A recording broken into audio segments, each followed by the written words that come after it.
इन शब्दों में उसकी हाँ सुनकर मेरी खुशी का ठिकाना नहीं रहा। फिर हमारे बीच यह फैसला हुआ कि 3 दिन बाद शिखा के जन्मदिन के अवसर पर हम शादी करने के अपने फैसले से सब दोस्तों, रिश्तेदारों व परिवार के सदस्यों को अवगत कराकर सरप्राइज देंगे।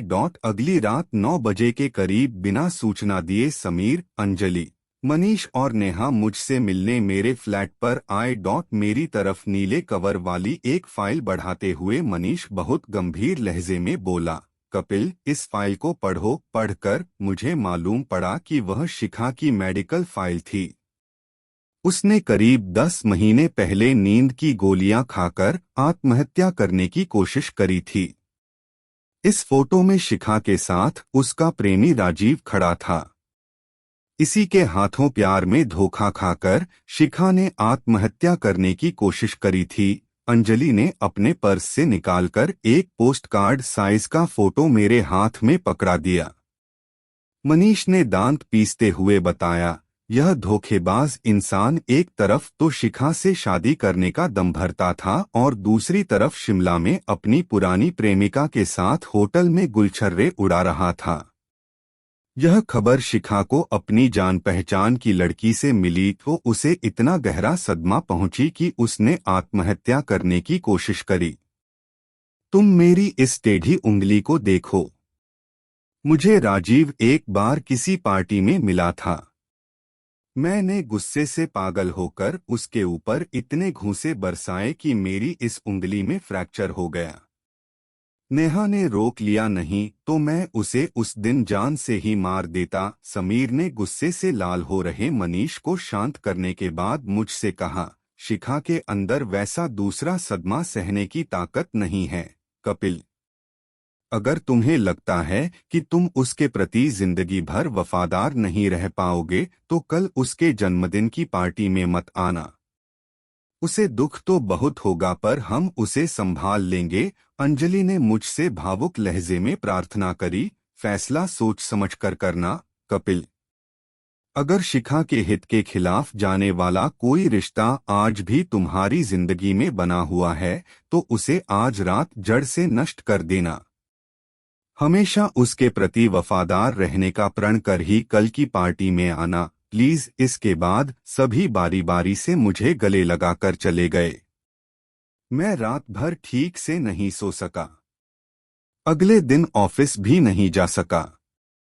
सारा दिन गहन सोच विचार करने के बावजूद किसी फैसले पर पहुंचना संभव नहीं हुआ। मैं शिखा से शादी करना चाहता हूं पर अपने मन की कमजोरी का भी मुझे एहसास है। किसी एक स्त्री का होकर रहना मेरी फितरत में नहीं है। मुझे फैसला सोच समझ कर ही करना था, क्योंकि मैंने अब तक जिन लड़कियों के साथ प्यार का खेल खेला था उन सब के ऐसे खतरनाक शुभचिंतक दोस्त नहीं थे। फिर धीरे धीरे जबरदस्त टेंशन का शिकार बने मेरे मन में यह बात जड़ें जमाने लगी कि मैं न शिखा के लायक हूं और न ही उसके शुभचिंतकों की दोस्ती या दुश्मनी के। ऐसा सोचकर मैंने शिखा की जिंदगी से निकलने का कठिन और दिल दुखाने वाला फैसला आखिरकार कर ही लिया। मैं जूते खोलकर वापस पलंग पर लेट गया। मेरे बहुत रोकने के बावजूद आंखों में बार बार आंसू भर आते थे।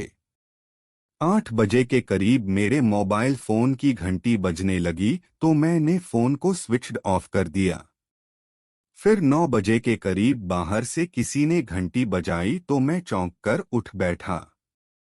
दरवाजा खोला तो सामने शिखा को देख मेरा दिल बैठ गया।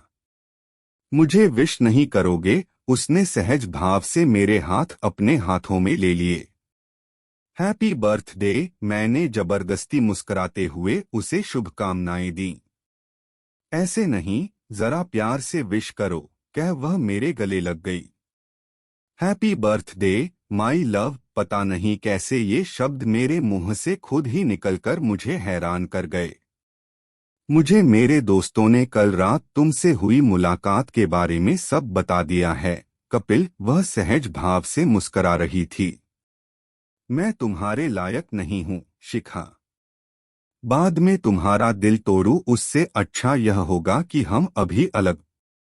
उसने मेरे मुंह पर हाथ रखकर मुझे खामोश कर कहा, अब मैं पहले जितनी कमजोर और भावुक नहीं रही हूँ। मुझे भी पहली नजर में तुमसे प्यार हो गया था और अब इतनी आसानी से तुम्हें नहीं खोऊंगी। तुम्हें मेरा प्यार जरूर बदल डालेगा। मुझे डर है कि मैं तुम्हारे इस विश्वास पर खरा नहीं उतर सकूंगा। मेरे इस विश्वास के कारण को समझ लोगे तो ऐसा नहीं कहोगे। आज मेरी बर्थडे पार्टी में न आकर तुमने जिस ईमानदारी का सबूत दिया है उसका मेरी नजरों में बहुत महत्व है। यही ईमानदारी तुम्हारे अंदर भावी बदलाव का बीज बनेगी। यह कदम तो मैंने तुम्हारे शुभचिंतकों की धमकी से डरकर उठाया था। मेरे होठों पर उदास सी मुस्कान उभरी। वे मुझे बहुत प्यार करते हैं पर तुम्हें धमकाने का उन्हें कोई अधिकार नहीं था। मैं सचमुच तुमसे दूर नहीं होना चाहती हूँ, कह वह मेरी छाती से अलगी। मैंने उसे बहुत मजबूती से अपनी बाहों के घेरे में कैद कर लिया। उस पल मेरे दिलो दिमाग में कोई उलझन या अनिश्चितता बाकी नहीं बची थी। उसकी आंखों में लहरा रहे प्यार के सागर को देखकर मुझे विश्वास हो चला था कि भविष्य में कोई ऋतु मुझे कभी ललचाकर शिखा के प्रति बेवफाई करने को मजबूर नहीं कर सकेगी। अगर आपको स्टोरी अच्छी लगी तो चैनल को लाइक शेयर सब्सक्राइब जरूर करें। धन्यवाद।